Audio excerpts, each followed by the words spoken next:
Start. चला, 12वीच्या विद्यार्थ्यांना, जे विद्यार्थी MST CET आणि JEE ची तयारी करतात अशा विद्यार्थ्यांना बघा, डिटर्मिनंट ज्या मॅट्रिक्सचा डिटर्मिनंट काढणं त्याला खूप अवघड जातं.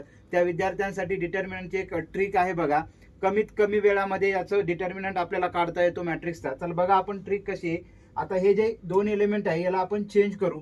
इकडल्या साईडला लिहू, हे 3 मी इकडे लिहितो, हे 2 इकडल्या साईडला लिहितो आणि हे 2 इकडल्या साईडला लिहितो. तर बघा याला सोडवायचं कसं. आता बघा ह्याला अशी मार्किंग करून घ्यायची.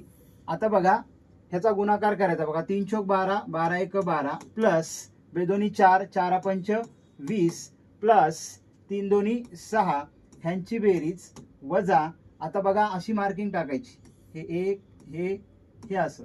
आता बघा ह्याचा तिरकस गुणाकार 5 चौक 20, 20 एक 20 अधिक त्यानंतर बेदोनी 4, 4 त्रिकम 12 अधिक 3 दोन्ही 6.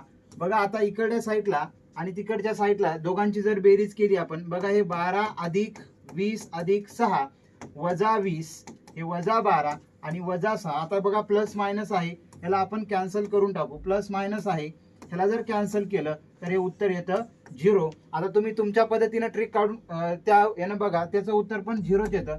ही जी ट्रिक आहे या ट्रिकनं तुम्ही काय करा, ह्या दुसऱ्या डिटर्मिनंट, ह्या मॅट्रिक्सचा डिटर्मिनंट किती येतो या ट्रिकनं उत्तर बघा काढून किती येतं.